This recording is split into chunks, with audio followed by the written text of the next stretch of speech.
বাসন্তী আর চৈতালি ও নাহিবাকে নিয়ে মোস্তফাদের বাড়িতে এসেছে। ঘুরে ঘুরে দেখছে গোটা বাড়িটিকে।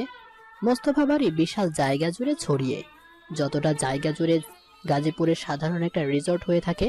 চৈতালি বুঝতে পারছে না তাকে বাসন্তীর হুট করে এখানে নিয়ে আসার কারণ।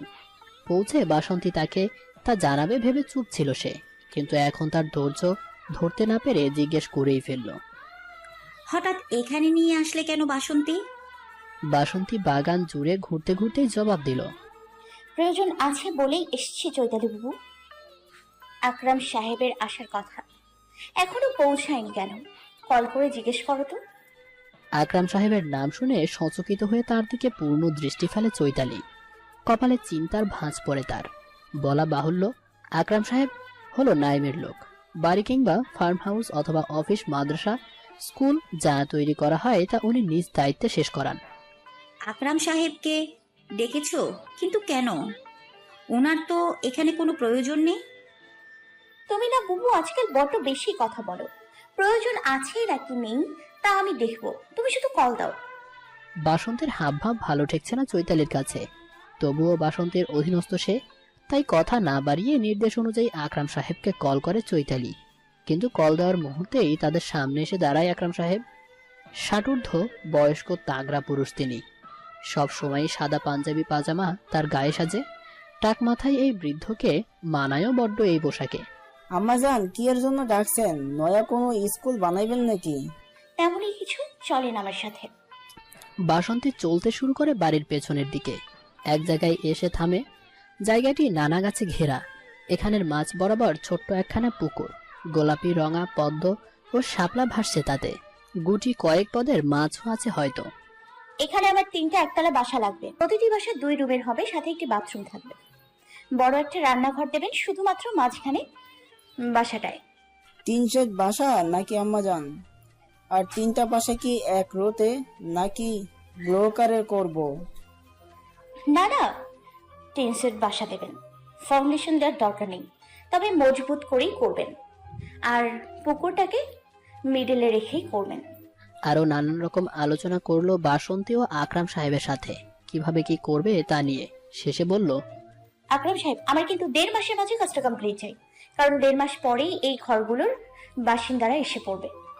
তারপর আকরাম সাহেব থেকে বিদায় নিয়ে খান বাড়ির উদ্দেশ্যে রওনা হলো সকলেই। চৈতালি এতক্ষণ নীরব হয়ে সব কথা শুনেছে, কিন্তু অনুধাবন করতে পারছে না কিছু। বাসন্তী, আমি জানি আমার প্রশ্ন করার অধিকার নেই, তবুও নিতান্তই উদ্বেগতার থেকে জিজ্ঞেস করছি, বাসাগুলোতে কাদের জন্য বানাচ্ছ? কারাই বা আসবে? নিকাবের আড়ালেই বাসন্তীর চোখ ভরে আসে নোনা জলে। ভাবে, মেয়েটা নিশ্চয়ই কষ্ট পেয়েছে তার আচরণে। এই মেয়েটা যার জন্য আজ পানির জলে ভেসে যায়নি, তার মা মেয়ে, তাকে সে কষ্ট দিল। সে তো কাউকে কষ্ট দিতে চায় না, তবে আজকাল মনের তিক্ততার স্তর এতটাই বেড়েছে, অজান্তেই রূঢ় আচরণ করে ফেলেছে সে। নিজের আশেপাশে সকলকেই অসহ্যকর লাগছে। কি অদ্ভুতের এক যন্ত্রণা। মনে হতো সবার চোখের আড়ালে হলেই যেন বাঁচি। ভাবনা শেষে চোখের কোণে এক বিন্দু অশ্রু মুক্তার মতো জলজল করছে। তা মুছে বিনীত ভঙ্গিমায় বলে, আপু প্লিজ এভাবে বলো না, আমি ভীষণ দুঃখিত তোমায় কষ্ট দিয়ে ফেলায়। বিশ্বাস করো, আমি ইচ্ছে করে করিনি। আরে, আমি কিছু মনে করিনি বাসন্তী, তুমি কষ্ট পেও না, ইটস ওকে। শুধু জানতে চাচ্ছি কারা এখানে থাকবে। এই জেলারই এতিমখানা ব্যক্তি মালিকানাধীন জায়গায় হয়েছিল, সেই জায়গাতেই মালিক অ্যাপার্টমেন্ট তুলবে, তাই বের করে দিচ্ছে। আমি ভাবলাম নানা জানের বাসারা তো পড়েই থাকে, সুতরাং এখানে তাদের থাকার ব্যবস্থা করা যাক। তোমার ভাবনাটা বেশ ভালো, বেশ। বাসন্তী কিছু বলে না, জানালার দিকে দৃষ্টি স্থির রাখে। তার চোখ থেকে মনে হচ্ছে এই সবুজ শ্যামলা পরিবেশ যেন পেছন দিকে ছুটে যাচ্ছে, অথচ গাছের দৃষ্টিকোণ থেকে সে ছুটছে তার গন্তব্যে। বাস্তবতায় পৃথিবীতে কিছুই বা কেউ স্থির নয়, সবাই ছুটছে, শুধু দৃষ্টিকোণের বদল হয়। কেউ নিজের লক্ষ্যের পেছনে, কেউ টাকার পেছনে, কেউ ভালোবাসার পেছনে ছুটছে, আবার কেউ কেউ অতীত কষ্ট বেদনা থেকে পালিয়ে ছুটছে, যেমনটা বাসন্তী নিজেই পালাতে ছুটে চলেছে। অথচ সে স্থির সকলের সাপেক্ষে। সকলের দৃষ্টিকোণ আনমনেই চোখ জোড়ার বাহিরে স্থির রেখে বিড়বিড়ায় সে। বেশ ভালো চিন্তা ভাবনা আমার চৈতি বাবু। সকল অনুভূতিময় মানুষটি থেকে মুক্তি নিয়ে অন্য দুনিয়ার বাসিন্দা হওয়ার চিন্তা আমার। পূর্ণতাকে নিয়ে হোস্টেল দেখতে এসেছে ফাহিম, তবে এসে যেন সে নিজ পায়ে কুড়ুল মারল। কারণ তরুণীর যেমন তেমন মানে সাধারণ হোস্টেলে মন জমে না, আবার মানানসই হোস্টেলে টাকায় জমে না। গুনে গুনে 5টা হোস্টেল দেখা শেষ পূর্ণতার। এবার বেশ বিরক্তই বোধ করে ফাহিম। তার উপর মেয়েটার অতিরিক্ত বাচালতাও ছটফটের স্বভাবের জন্য রীতিমতো হাঁপিয়ে উঠেছে সে। এই, আপনি শুরু করেছেন কি? কখন থেকে একটার পর একটা হোস্টেলে দেখেই যাচ্ছেন, অথচ একটাও শেষে পুরোপুরি পছন্দ করছেন না। আমাকে কি আপনার বেয়ারা মনে হয় যে কাজ কারবার ফেলে সারাক্ষণ এখানে পড়ে থাকবো? আপন মনে ঠোঁট ফুলায় পূর্ণতা।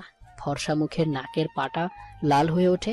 অদূরেই অশ্রুকণার পাতন শুরু হয় তার চোখজোড়া থেকে। তার কথার উপর কেউ কোনোদিন কথা অবধি বলেনি, সেখানে ফাহিম নামক অজানা পুরুষের বকা কি করে সহ্য হয়। ঘাবড়ে যায় ফাহিম তা দেখে। মনে পড়ে মেয়েটির স্বভাবে আবেগপ্রবণ ভঙ্গি স্পষ্ট। বয়সী আর কত হবে মেয়েটার, সদ্য কলেজে পেরিয়েছে। এই বয়সী ছেলে মেলে তো একটু ছটফটে হবেই। সেখানে এভাবে কথা শোনানো একদমই উচিত হয়নি। নত হয় তার কণ্ঠ ও চাহনি। ক্ষমা চাইতে শুরু করে যুবক।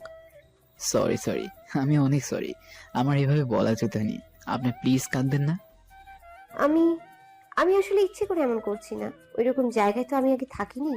আমার ওসিডি আছে। ময়লা রুম, বাথরুম কি করে থাকবো আমি, তাই না করছিলাম। আবার ভালো রুম নেওয়ার মতো টাকাও নেই। এক সুদীর্ঘ শ্বাস ফেলে ফাহিম শান্ত সুরে বলে, তবে এত খোঁজাখুঁজি করে লাভ নেই। আপনার বাজেটে আপনার চাহিদা অনুযায়ী হোস্টেল পাওয়া মুশকিল। আপনি বরং যতদিন প্রয়োজন আমার বাড়িতেই থাকেন। আমি কি করে এতদিন আপনার বাড়িতে থাকি? এছাড়া কোনো উপায়ও নেই মিস। আর যদি আপনি রাজি না থাকেন তাহলে গাড়ি থেকে নেমে যান, আমার কাজ আছে। আর রাজি থাকলে বলুন, আপনাকে বাড়িতে রেখে আমি অফিসে যাব।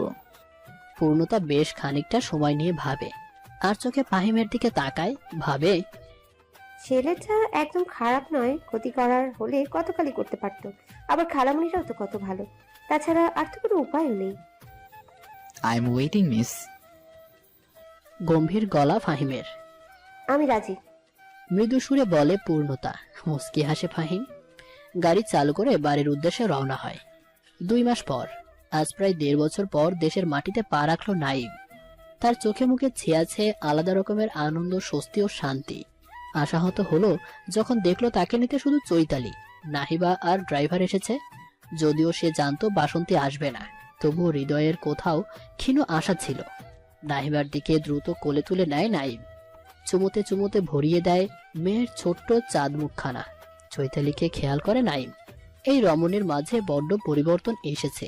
আগের মতো পরেনে কোনো পাতলা স্টাইলিশ শাড়ি বা কামিজ নয়, বিধবাদের মতো আফ হোয়াইট সুতি শাড়ি। তার ল্যাসময় ভঙ্গি নেই আজ, বরং বার্ধক্য যেন বয়সের আগেই চৈতালিকে জড়িয়ে ধরেছে। চোখের নিচে কালি, গালে ব্রণ, ফ্যাকাশে চেহারা সম্লানতাই এসেছে। তবুও তার মুখশ্রী শান্তিকর, কারণ তার চরিত্র এখন অমলিন। কেমন আছো চৈতালি? জিজ্ঞেস করে নাইম। চৈতালি চমকিত হয়, অস্বস্তিও বোধ করে সাথে। সে জ্ঞাত নাইমের নিকট সে অপ্রিয় একজন।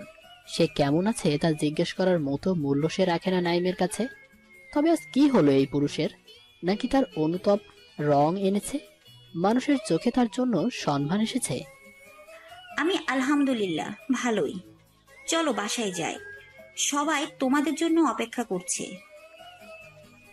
উত্তর দিতে দিতে মাথায় দেওয়া আঁচলটা আরেকবার ঠিক করে নিজের অস্বস্তি এড়াতে। অতঃপর 3 জন চড়ে বসে গাড়িতে। টানা কয়েক ঘন্টার যাত্রার পর খানবাড়িতে পৌঁছায় তারা। বিশাল আয়োজন খানবাড়িতে। মরিচপাতির মিটিমিটে সোনালি আলোয় বাহির থেকে সেজেছে গোটা বাড়ি। বাড়িতে প্রবেশ করতেই তার আগমনে পারিবারিক মেজবানি নিয়ম অনুযায়ী তাকে খেজুর খাওয়ার একজন গৃহপরিচারিকা। তার আসার খবর শুনে অনেকে এসেছে দেখা করতে। এরপর নাইম ও অনিমেষ সোফায় বসে তাদের হাত ধোয়ার ব্যবস্থা করে 2 জন কেয়ারটেকার। ধীরে ধীরে সবাই নাইমের সাথে কুশল বিনিময় করে। নাইম ও অনিমেষ ফ্রেশ হতে নিজ নিজ নির্ধারিত ঘরে যায়। যখন নিজ রুমের দিকে পা বাড়ায় নাইম, তখন বুকটা অসহনীয় শব্দ করতে শুরু করে। করবে নাই বা কেন? প্রিয়সীর সাথে সাক্ষাৎ হবে এতদিন পর, কিন্তু বেডরুমে ঢুকে তা বাসিন্দা শূন্য পায় নাইম। একদম নিস্তব্ধ ঘর, খাটের উপরে তার পোশাক আয়রন করে রাখা। নাইম জার্নির ক্লান্তিতে এত না ভেবেই বাথরুমে চলে যায় গোসল করতে। তৈরি হয়ে নিচে আসে নাইম ও ফাহিম। সবার সাথে বসে খাওয়া দাওয়া সারে। বেশ কিছুক্ষণ ভাব বিনিময় পর তার সাথে দেখা করতে আসা সকল মেহমান ধীরে ধীরে নিজের মতন চলে যায়। বিকেলবেলা কোনো মেহমান আর বাড়িতে উপস্থিত নেই। অনুষ্ঠানের রেশও কেটে গেছে। নাইম, অনিমেষ ও চৈতালি নাহিবার সাথে খেলছে। এমন সময় হুট করে বড় একখানা ট্রলি ব্যাগ সহ বাসন্তী উপস্থিত হয় সেখানে। সবাই চকিত দৃষ্টিতে তার পানে তাকায়, তবে রমণী সেসবে ধ্যান দেয় না। তার মাঝে খাপছাড়া ভাব। নাইমের দিকে নিজের চাবির তোড়া এগিয়ে দিয়ে বলে, আপনার কষ্টে অর্জিত সকল কিছু আপনাকে ফিরিয়ে দিয়ে গেলাম গায়ক সাহেব। আমার দায়িত্ব আপনি আসা অবধি ছিলেন, তবে একটা জায়গা নিয়েছি আমি মোস্তফা বাড়িটা। আপনার স্ত্রী হিসেবে, আপনার সন্তানের মা হিসেবে সেটা আমার হক। তারপরেও যদি আপনি সেখানে থেকেও বের করে দিতে চান সেটাও পারেন। জীবনের অনেকটা সময় কাটিয়েছি অন্যের মতো চলে। বিনিময়ে যা চেয়েছি বা নিয়েছি স্বর্ণকণা মনে করে।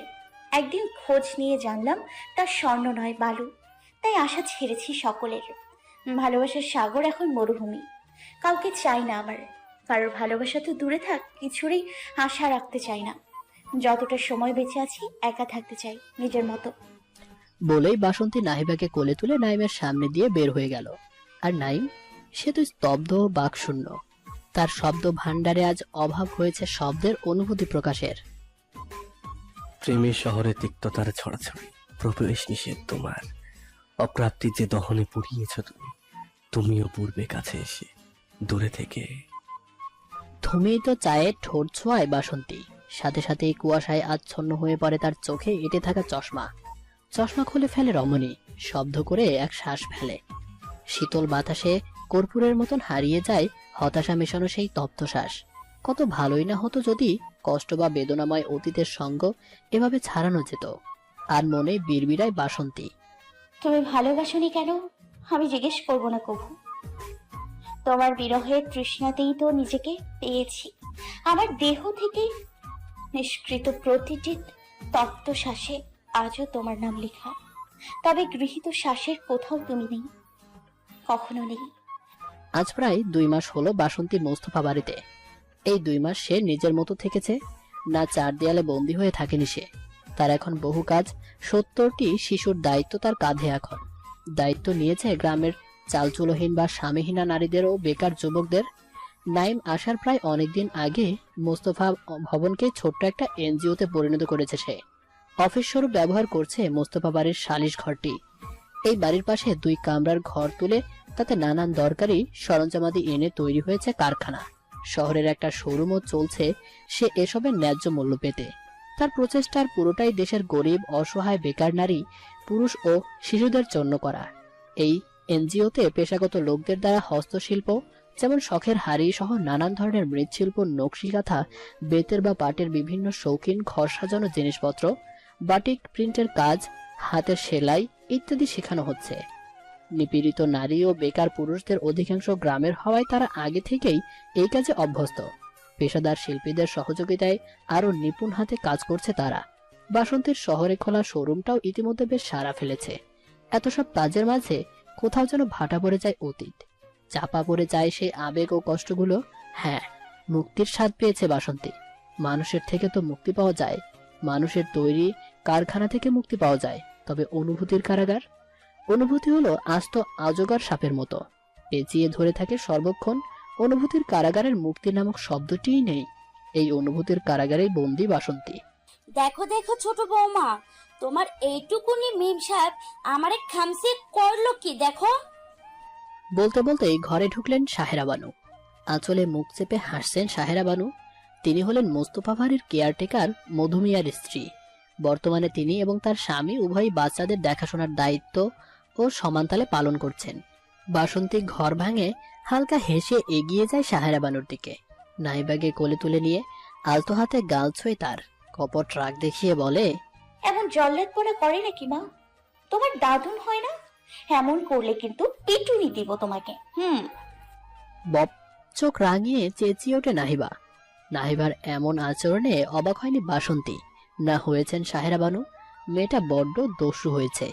একে মারবে, ওকে মারবে, বিপরীতে কিছু বললে বকা দিলেই বপ তথা ধমক দিতে ভোলে না। তবে আজকাল খুব বেশি একটা শব্দ উচ্চারণ করে নাহিবা, তা হলো বাবা, যা শ্রবণগত হতেই আরো করুণ বারে বাসন্তীর। অফিস থেকে এসে জানতে পায় আর 15 দিন পরই পূর্ণতার কানাডার ফ্লাইট। বিষয়টা জানতে পারার পর থেকেই বুকটা ভার ভার লাগছে তার। মনে হচ্ছে তার প্রিয় কি যেন হারিয়ে যেতে চলেছে। এ এক অন্যরকম যন্ত্রণা, আর মনে ভাবে সে এমনটা তো শুধু চৈতালির জন্যই বোধ হতো। এখন পূর্ণের যাওয়ার কথা শোনার পর থেকেই তবে কি শূন্য হৃদয় পূর্ণতাকে নিয়ে কোনো অনুভূতির জন্ম হলো? তার প্রশ্নের উত্তর বহু খোঁজ করেও জানতে পারল না। ঘামসিক্ত শার্ট নিয়েই বসে থাকলো বিছানায়। একটু বাদেই বেডরুম থেকে হাসাহাসির শব্দ শুনতে পায়। ধীর পায়ে ঘরের দরজা খুলে দাঁড়ায় সে। দেখতে পায় পূর্ণতা তার মা ও খালার সাথে আড্ডায় ব্যস্ত। কথার মাঝেই পূর্ণতা ও তার খালা শব্দ করে হেসে উঠছে। তার শয্যাশায়ী মাটাও নীরবে হাসছে। এ হাসি দেখা যায় না, চোখের ভাষায় প্রকাশিত হয়। ইদানিংকালে ফাহিম খেয়াল করছে তার ইটের নীরব ও নিস্তব্ধ দালানটা হুট করে যেন প্রাণোচ্ছল ও কলরব মুখর বাসা হয়ে উঠেছে। এখন মনে হয় এখানে একটি পরিবার থাকে। এই সব পরিবর্তনের পিছনে পূর্ণতারই হাত, তাতেও কোনো সন্দেহ নেই। মেয়েটা এমনই সারা সময় ঘর মাতিয়ে রাখে। এমনকি ফাহিমকেও নিজের কথার জালে ফাঁসিয়ে অতীতের কতগুলো ভুলিয়ে রাখে। ফাহিম আপন মনেই বিড়বিড়ায়।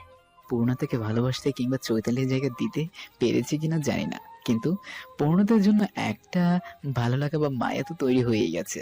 তবে সবচেয়ে বড় কথা হলো তাকে আমার প্রয়োজন। আমার ইটের দালানকে শান্তির নির্বাণাতে তাকে প্রয়োজন। ফাহিম সিদ্ধান্ত নিয়ে ফেলে পূর্ণতার সম্মুখে একটা প্রস্তাব সে রাখবেই। রাজি হোক কিংবা না হোক সেটা পূর্ণতার বিষয়। তবে যুবকের মনে পাকাপোক্ত এক আশা আছে যে মেয়েটা তাকে ফেরাবে না, অন্ততপক্ষে এই মানুষগুলোর জন্যই তো। তাই নাইম এক মনে ল্যাপটপে ডুবে আছে। অনেক কাজ জমে আছে তার। বাসন্তী সব সামলে নিল। ব্যবসার হিসাব ও অন্যান্য বিষয় সহ বড় বড় প্রজেক্টগুলো নিয়োজিত লোকদের ভরসাতেই চলেছে গোটা বছর। কারণ একদম অনভিজ্ঞ ও স্বল্প শিক্ষিত বাসন্তী। চৈতালির পক্ষে এই কাজে ধরা সম্ভব হয়নি। নাইম আসার পর থেকেই অবিশ্রামভাবে কাজে উঠে পড়ে লেগে আছে। অনিমেষ গোল গোল চোখে বন্ধুর কাজ করবার খেয়াল করে।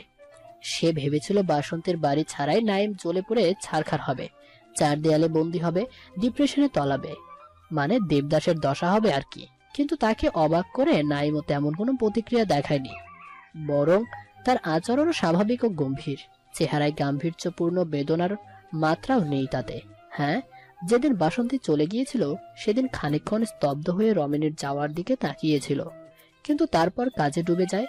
2 মাস যে কেটে গিয়েছে তার মধ্যে একবারও বাসন্তী বা নাহিবার নাম শুদ্ধ উচ্চারণ করেনি নাইম। অনিমেষ আজ বেশ বিরক্তই হয়ে ওঠে নাইমের প্রতি। সেদিনই তো বলেছিল ভালোবাসি, আর এখন কতটা অনুভূতিহীন আচরণ। তুই কি ভুলে গেছিস ভাবে রাগ করে চলে গেছে? তোর মধ্যে সামান্যতম খারাপ লাগা আছে এ নিয়ে? মানে সিরিয়াসলি এতটা ইনসেনসিটিভ মানুষ কিভাবে হয়? তার কটাক্ষ বানেও নাইমের ধ্যান ভঙ্গ হয় না। চোখ জোড়া ল্যাপটপে স্থির রেখে সে গম্ভীর গলায় জবাব দেয়, তো কি করবো? দরজা আটকিয়ে ঘরে বসে বসে কাঁদবো, নাকি সারা জীবন ধরাছোঁয়ার বাইরে রাখা মদ সিগারেটকে আপন করে দেবো? কিন্তু এতে কি বসন্ত ফিরে আসবে? তা হবে না। তবে আমার ব্যবসা আরো ডুববে বটে। ভালোবাসা আদায় করে নিতে হয়। বসন্তী ভাবিকে বোঝা তুই তাকে ভালোবাসিস। ক্ষমা চা, বারবার কাছে টেনে নে। বারবার কর্মে কথায় সবকিছুতে বোঝা ভালোবাসি, তবেই তো পাপ্যের থলি পূর্ণ হবে, ভালোবাসা আদায় হবে। যেই ভালোবাসা অলরেডি আমার, তা আমি কি আদায় করবো রে? বাসন্তী আমাকে আজও ভালোবাসে, কিন্তু আঘাত করেছে আমি তার হৃদয়, যার জন্য তিক্ততায় আবৃত সে আজ। জীবন, বয়স, সময় কোনো কিছুতেই থেমে থাকে না। সময় সব ক্ষতই পূরণ করে, শুধু সময়কে একটু সময় দেওয়া প্রয়োজন। দেহের ক্ষততে সঙ্গে সঙ্গে মলম দেওয়া যায়, কিন্তু মনের ক্ষতকে আগে শুকোতে দিতে হয়। আমিও তাই দিচ্ছি। এখন ক্ষমার মলম লাগালে তো নিছক অভিনয় ছাড়া বসন্তের নিকট কিছুই লাগবে না।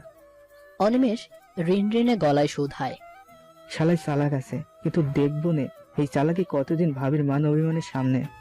রাতের বেলা নাইম বিছানায় বসে টিভিতে নিউজ ছেড়ে মোবাইল দেখছে। হুট করে সে শুনতে পায় রিপোর্টার চড়া গলায় বলছে, আলাদা বসবাস করছে আদর্শ দম্পতি নাইম বাসন্তী। তবে কি ডিভোর্স হতে চলেছে তাদের? নাইমের মাথায় হাত। মিডিয়াতে বাসন্তী ও তার সম্পর্কের বর্তমান অবস্থার কথা লিক হলে ইমেজ নষ্ট হতে দেরি লাগবে না। তবে এখন কি করবে সে? তাকে কি তার অপরাধীর চেহারা নিয়েই উপস্থিত হতে হবে বাসন্তীর সম্মুখে? যদি তাই হয় তবে বাসন্তী কি গ্রহণ করবে তার আবেদন? বাসন্তী সকাল সকাল ঘুম থেকে উঠে নাস্তা খেতে বসেছে। সাহেরা বেগম তাকে নাস্তা দিয়ে নাহিবাকে নিয়ে টিভিতে খবর দেখতে বসেছেন। তার বেশি সাউন্ডে টিভি দেখার স্বভাব। বাসন্তী ডাইনিং টেবিলে বসেও সব শুনতে পাচ্ছে। হুট করেই যা শুনতে পায় তাতে বুক ধক করে ওঠে তার। খাবার রেখেই বড় বড় পা ফেলে বসার ঘরে উপস্থিত হয় সে। টিভিতে তখনও নিউজটি চলমান।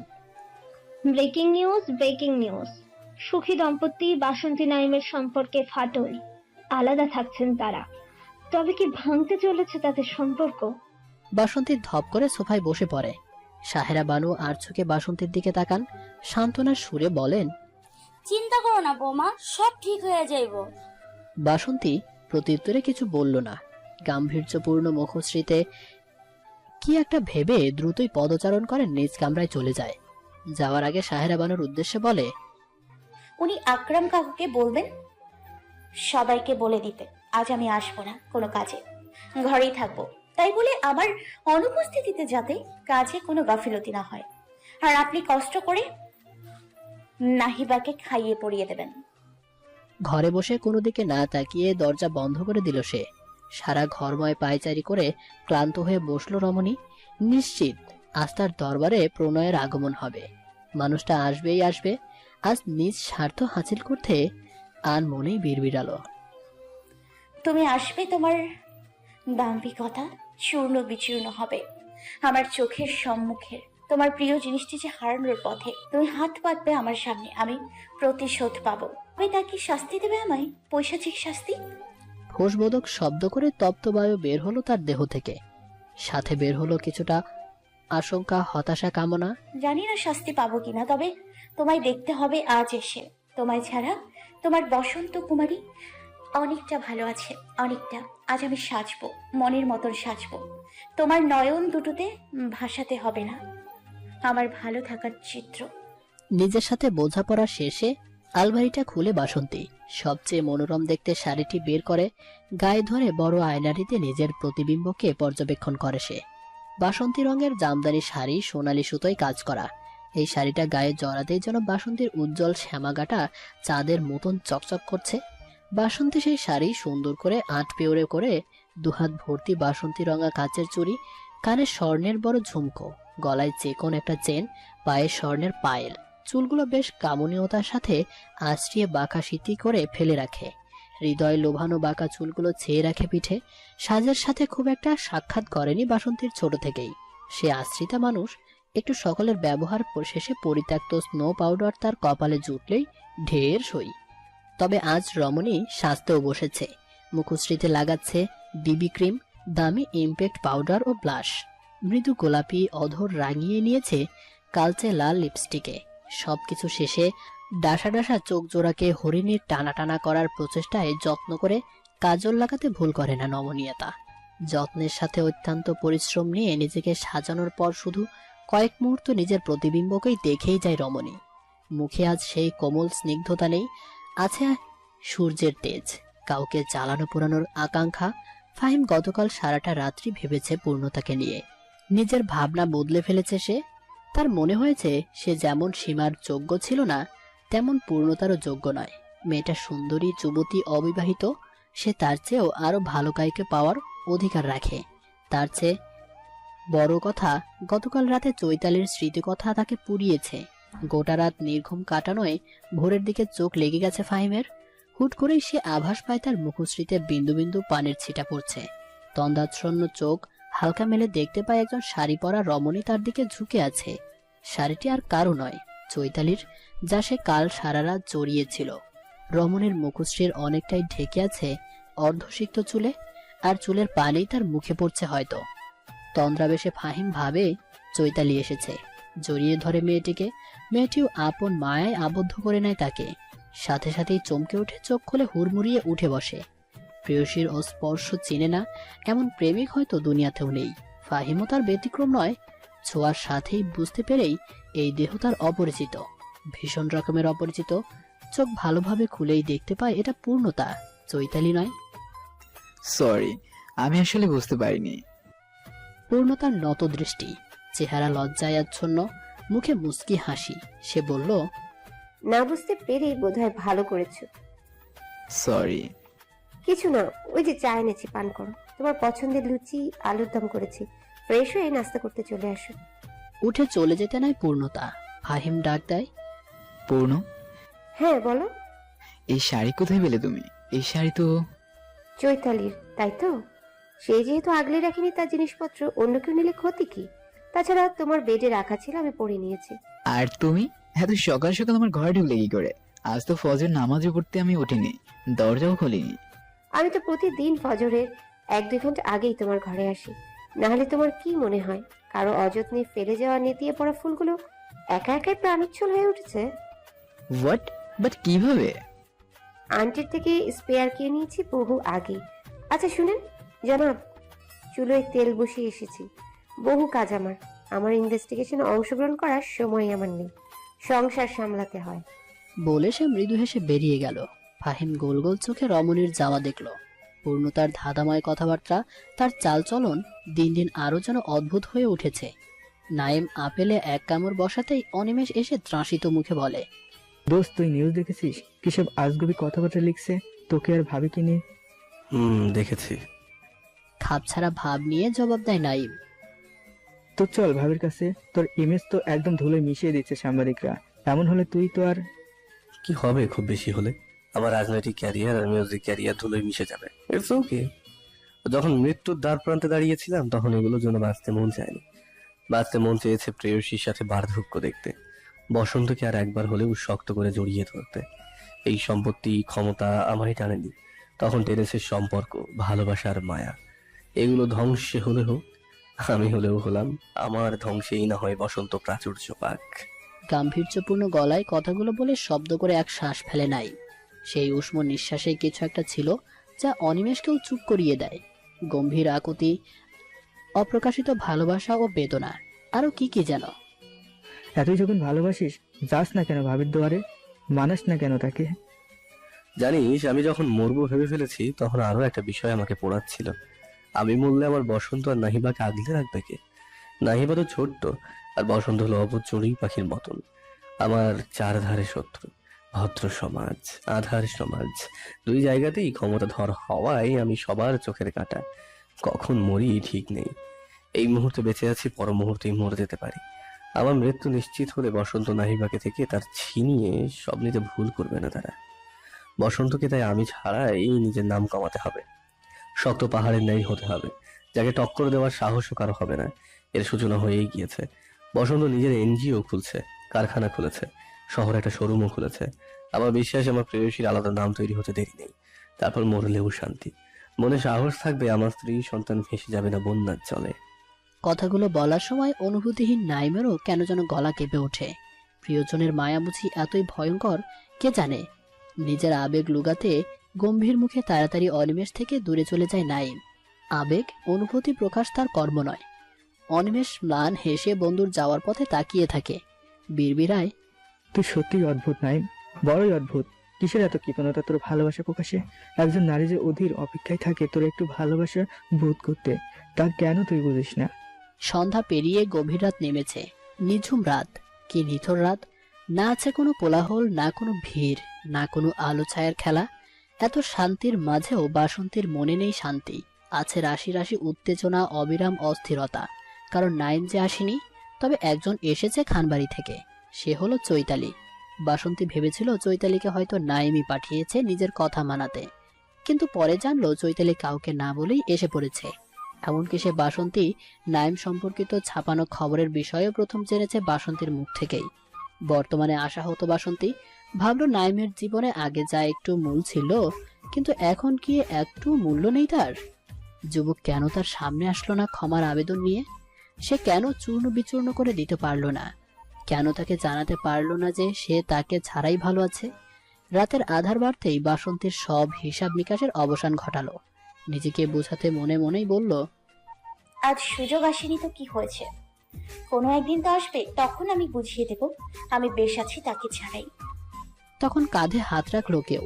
চমকে উঠে পিছনে তাকালো বাসন্তী। চৈতালি মুচকি হাসির সহিত দাঁড়িয়ে আছে। কেমন আছো?